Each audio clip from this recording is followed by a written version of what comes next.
Hey guys, it's Sam with Mesa Properties, and I'm here today with Sean Bracey of Bracey Financial.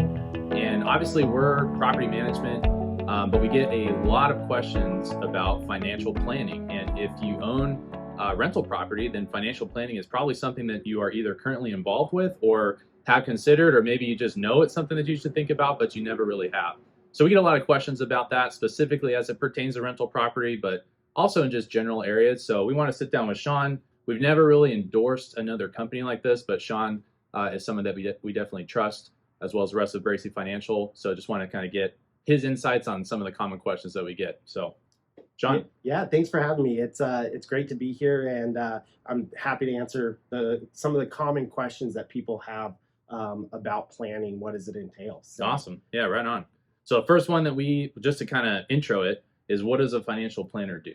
So the way I like to describe it is a financial planner takes where you are today and where you want to be, and we connect those 2 points. We create the roadmap of how are you going to get to where you want to go, right? Okay. And so everybody's got different goals and objectives. For most people, the standard is I want to pay my taxes in as little as possible. I want to retire with dignity, and I want to put my kids through college. Right. And so those are the common things that we plan for, but it can entail so much more. Of some people want to acquire a rental property. How are we going to build a plan to get there, right? Some people want to get that vacation property, second home.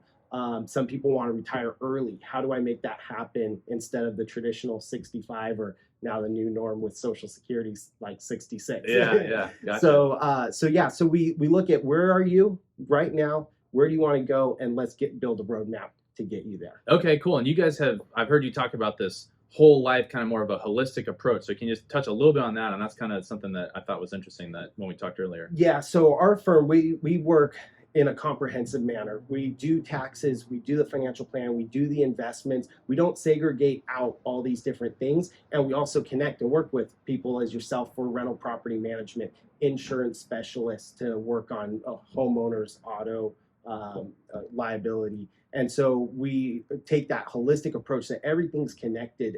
It's kind of like a Rubik's Cube. When you adjust one side of the cube, it changes the whole cube, right? And so that's why we believe everything needs to be working together. And so we function as kind of that quarterback in that holistic approach to planning. Connecting a lot of those dots. Mm-hmm. That's great. Yeah. So I guess the next kind of question that naturally comes up is who should consider a financial planner? If I'm young, if I'm in my early 20s, maybe just starting out, or maybe I'm, closer to retirement. I've never really thought about this. So kind of there's a spectrum of folks that we end up dealing with, but who would you say should consider a financial planner? Yeah, so everyone should, really. And I know that may not be a surprise for me to say that, but everyone really should. The DeVere Group did a study of 1,000 millionaires, and what they found is 57% of them said that they wish they had a financial plan earlier in life. And my takeaway from that is, one, all these millionaires had a financial plan.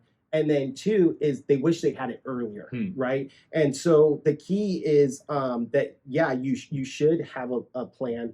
And it's the idea of you don't know what you don't know, right? And so the planner is there to find out all those things and inform you of what you don't know to help you get through that road smoothly. So those are guys who had made it. As we would say, they became obviously successful, and yet still wish that they had been planning for it earlier. Exactly. Interesting. So and the key too is if there's the reason you can't start early or too early is you can't recoup time, right? So you don't want to get to when you're 50 and go, man, I should have done more planning to avoid some of these things or take advantage of things that do take time. Right?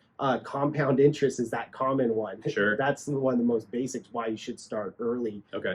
But when it comes to all the financial tools, there's other reasons. Rental properties, using a mortgage, right? Yeah. That leverage, it's beneficial with time. And so that's why everyone should consider and you should start sooner than later. Okay. So with that being said, if I'm starting sooner rather than later, then maybe I'm in an earlier stage. I don't have a lot of money or assets or whatever the case is.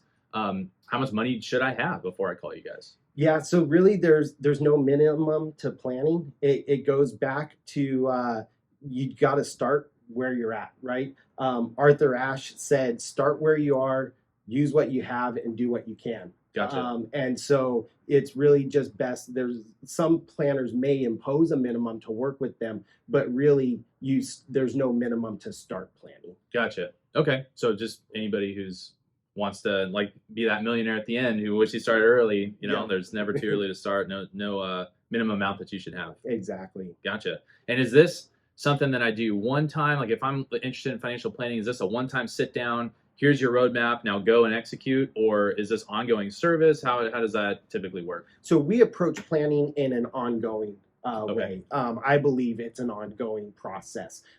Over the course of somebody's life, there's typically 23 life events that occur that have major financial implications. Okay. For example, sending your kids to college, getting married, having kids, changing jobs. You typically, 3 to 5 job changes in your lifetime, right? All Yeah. of those have significant impacts from your benefits, your 401k, all of that. Retirement obviously is one of the big life events.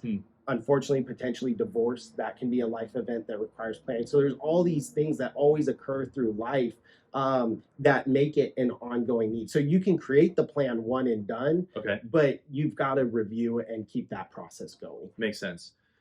This is kind of an off the cuff, but what would be if I had to do one thing? Because you say taxes and investments. What would be like the one thing that you would recommend somebody does starting out if they just want to do one piece of it? One piece I would say is save. Okay. Just basic personal money management is not enough of Americans save. You should be saving at least 15% of your paycheck. Gotcha. Mm-hmm. And what should somebody who's interested in potentially doing financial planning, what should they expect this to cost? Yeah, so the cost, a typical plan ranges from $1,500 to $7,000. Okay. It's all based on complexity. Your situation may not be that complex, and so it doesn't require all the ins and outs of tax law and Roth IRAs and IRAs Sure. and everything. But then some people, it might be more complex, given they own a business, rental properties, different things like that. So the cost can vary quite a bit there. But then it's not just a one-time fee. All planners are different. Some planners charge by an AUM fee. It's how much of your assets do I manage in investments? Assets under management, I'm assuming is what that stands for. Yeah. Okay, cool. And so that's how they're compensated for delivering all the advice and planning. Others are charged like a Netflix subscription, where it's just a monthly fee out of your pocket. Your credit card gets billed every month, and you're paying that to be able to call them and take advice from them. Sure. And then others are more like an attorney, where it's a retainer fee. Those aren't as common. Okay. The most prevalent is the assets under management. Okay. That's the most common. So sometimes planners will charge us an upfront and then an assets under management fee, or depending how much you manage, they may waive the upfront fee. There's a whole combination of fees out Okay, there. gotcha. So yeah, a lot there. Guess it just depends on the individual's portfolio and what they've got. One thing we always talk about, because people in our line of work are considering if they should rent the property out themselves and self-manage or hire a property manager. And obviously the question of fees always comes up. And one thing that I always find interesting is that it's often the folks who try and go it alone without the professional advice or management or whatever the case is, it costs them more in the long run than a monthly or a one-time or whatever fee it would have been. For us, it's more on placing a bad tenant can cost you, we say, over $10,000 just in unpaid rent, and something that could have been easily avoided that a property management company would have caught. Whereas with you, I'm sure it's more missed opportunity, right? If I'm not doing financial planning, there's the cost of missed opportunity probably would outweigh the cost of the initial financial planning itself. Yeah, it's cost of missed opportunity is probably the main cost of not using a planner, but it also can be tangible costs. For example, I created a retirement tax strategy for a client that it more than paid for the fee I'm charging them, right? I'm through retirement, through the tax strategy I created, saves them about $680,000 in taxes. Wow. Through their retirement. That more than offsets the fee I'm charging each year to manage everything, right? Yeah, definitely. And so that's where there's a number of studies out there on, is planning really worth the fee? And because it can cost quite a bit. And the studies done by Russell, Vanguard, Dalbar, the result is yes, it's worth it, but how much? I like the Russell study. They break it down into different components of rebalancing a portfolio can save you about 0.25% every year. It adds value to your investments, to tax management, to behavioral financial coaching, making the right decisions at the right time. And they equate, when you add all those things up, an advisor adds about 4% value to your net worth. Gotcha. So it's definitely worth the fees. And so it can be missed opportunity and just There's intangible cost there too. Mhm. Yeah, definitely. Okay, there's one thing that we always talk about when we're talking with prospective clients, even current property management clients that we have, and that word is fiduciary. And so we talk about how we are a fiduciary, which I'm hoping you can help me with that definition, but we always tell people that we are acting in your best interest. We're not acting in our interest. We're not acting in the tenant's interest. We're acting in your interest. And that can take a lot of different, on the property management side, a lot of different looks, because sometimes what may be perceived as in the management company's interest or the tenant's interest in reality is in fact the owner's best interest due to, threat of litigation or whatever the case is. But can you tell me a little bit about what it means to be a fiduciary and whether or not a financial planner is a fiduciary? Yeah, so not every financial planner is a fiduciary. Unfortunately, there's two standards. There's what we call suitability and then the fiduciary. We are fiduciaries, and I believe that any planner you work with should be a fiduciary. That's something you want to find out up front, because they have to have your best interest first. The way I like to describe the two standards is, imagine you go into a suit shop and you're looking for that new suit for the wedding or whatever occasion. Sure. And the suitability standard says that salesperson, when you walk in, they just have to fit you with the right size. If you're a size medium, then they can't sell you an extra large suit, mm-hmm. right? They just have to make sure it fits you.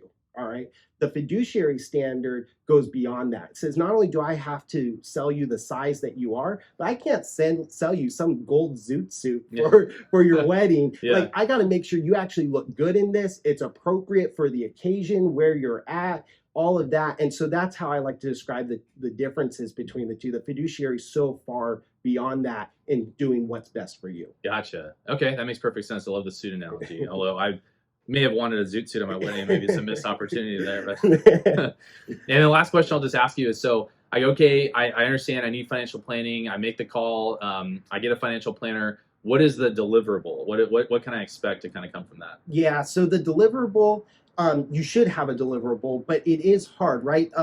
The benefits of financial planning are often in the future, right? And it's not like you walk out of a store with something, right? You go into the store, you walk out with a package. Yeah. That's not always the case with financial planning. And so the deliverables are kind of hard to see. But they're there, and you should make sure that your planner has deliverables for you. So, for example, I don't always print out, a 200-page document for my clients. Oftentimes it's all paperless, right? But after every meeting, I give them like review items, what I'm doing for them, what their responsibilities are in it. And then you should have a clear idea of what are your goals and what are you doing to reach those goals. You should be able to boil down your financial plan to a one-page document that's clear. It doesn't always have to be this 200-page notebook that you walk out of the office with.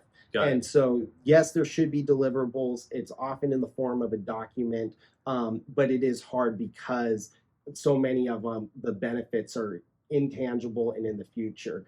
Like that one client, saving them $680,000. They haven't actually paid that out. I just kept them from paying it. So it doesn't always feel like there's a benefit there because I kept them I didn't get them the $680 back that they already spent. Right. So this is a long game mentality for sure. Yeah, got it. Okay, great. So if somebody was interested and wanted to contact you, what would be the best way to do that? Best way is our website, braceyfinancial.com. All our contact information's there. You can reach out to us through the website. And so just www.braceyfinancial.com. Cool. Okay, thanks, Sean. Appreciate it, man. Thanks.